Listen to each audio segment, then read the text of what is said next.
ધારાસભ્ય ચૈતર વસાવા વડોદરા સેન્ટ્રલ જેલમાં બંધ છે અને તેમને મળવા તેમના ધર્મપત્ની વર્ષા વસાવા પહોંચ્યા હતા, જ્યાં તેમણે મુલાકાત કર્યા બાદ આદિવાસી સમાજ વચ્ચે વાત કરતા ધ્રુસકે રડી પડ્યા અને શું કહ્યું વિગતે વાત કરીએ.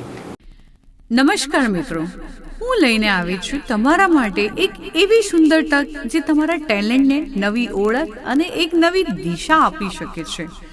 તમારા અંદર રહેલી અદ્ભુત કળા, સુંદર અવાજ અને અનોખી પ્રતિભાને હવે દુનિયા સામે રજૂ કરવાનો સમય આવી ગયો છે. જો તમે તમારા સપનાઓને સાકાર કરવા માંગો છો તો હવે ચિંતા કરવાની કોઈ જરૂર નથી. શું તમે સિંગર છો? શું તમે વોઇસ ઓવર આર્ટિસ્ટ છો? શું તમે પોડકાસ્ટ ક્રિએટર છો? શું તમે તમારી કળાને એક પ્રોફેશનલ પ્લેટફોર્મ આપવા માંગો છો? તો હવે આપનું સ્વાગત છે ઓમ રેકોર્ડિંગ સ્ટુડિયોમાં, આપનું પોતાનું વિશ્વાસુ આધુનિક રેકોર્ડિંગ સ્ટુડિયો. દર્શક મિત્રો, સ્કાયનેટ મીડિયામાં આપનું સ્વાગત છે. વાત કરીએ તો ડેડિયાપાડાના ધારાસભ્ય ચૈતર વસાવા હાલ વડોદરા સેન્ટ્રલ જેલમાં બંધ છે. તેમની મુશ્કેલીઓ દિવસે ને દિવસે વધી રહી છે. તેમનું ધારાસભ્ય પદ પણ જોખમમાં મુકાયું છે. ત્યારે આવી પરિસ્થિતિ વચ્ચે 18 દિવસનું બાળક પણ જેલમાં બંધ છે, કેમ કે એ 2023માં જે વનકર્મીને મારવાનો કેસ હતા તેમાં મહિલા સહિત ધારાસભ્ય ચૈતર વસાવા તેમના પત્ની સહિત 9 જેટલા લોકોને કોર્ટે દોષી ઠેરવ્યા છે. ને આ વચ્ચે વર્ષા વસાવા છે તે ચૈતર વસાવાને જ્યારે જેલ પર મુલાકાત કરવા માટે પહોંચ્યા દરમિયાન આદિવાસી સમાજને લઈને ચૈતર વસાવાએ સંદેશો આપ્યો. સાથે જ વર્ષા વસાવા ધ્રુસકે રડી પડ્યા અને તેમણે શું કહ્યું તે સાંભળો. હવે એક ટૂંકા મેસેજ, ઘણે દૂર દૂરથી બધા અહીંયા એક ટૂંકા મેસેજ મોટી સંખ્યામાં અહીંયા પધાર્યા છો, એટલે પહેલાં તો તમારા બધાનો હું દિલથી આભાર માનું છું. હવે જ્યારે 2 દિવસ પહેલાં જ અમે મુલાકાત માટે ગયા હતા, એટલે ખાસ તો વાતચીત થઈ અને આમ કીધું છે કે સામાજિક રીતે તમે પ્રોગ્રામ કરો છો તો જે પણ આપણા મોટા નેતાઓ છે, સાથ સહકાર આપતા હશે એમને બધાને તમે આમંત્રણ આપજો, એટલે બધા જ અહીંયા ડેડિયાપાડામાં આવશે. અને બીજું ખાસ દુઃખદની વાત તો એ છે કે જે 18 દિવસનું બાળક છે તે ત્યાં આખી રાત રડે છે. એટલે દુઃખની વાત તો વધારે જ છે.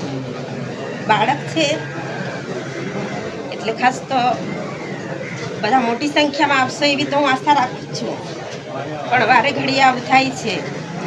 પરિવાર પર હું એકલી છું આજે બા, એટલે એકવાર થયું, 2 વાર થયું, પછી મારું પણ મનોબળ તૂટી જાય છે.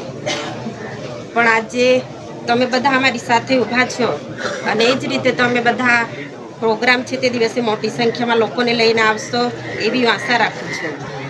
મનોબળ મજબૂત કરવા માટે તો તમારો સાથ સહકાર મને જોઈએ છે, એટલે તમે બધા સાથ સહકાર આપશો એવી હું આશા રાખું છું. અને જેને પણ વડીલોએ ખૂબ સારું સૂચન કર્યું છે, તમે જેને પણ આમંત્રણ આપો છો મોટા નેતાઓને બધાને સારી રીતે આમંત્રણ આપજો અને બોલાવજો. અને ખાસ કાર્યકરોને પણ કેમ છો કે ધારાસભ્ય નથી તો મારે નથી જવું એવું નથી. તમે બધા ધારાસભ્યની જરૂરિયાત પૂરી કરજો. બેન એકલા બહાર છે એટલે બેન આવશે એવી આશા નહીં રાખતા.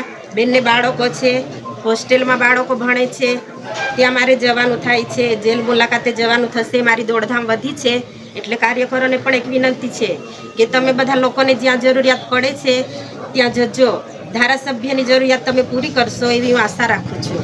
અને ખાસ આ જે પ્રોગ્રામ છે એ શાંતિથી આપણે પૂર્ણ કરવાનો છે. આપણે કોઈ સાથે લડાઈ ઝઘડા કરવાના નથી.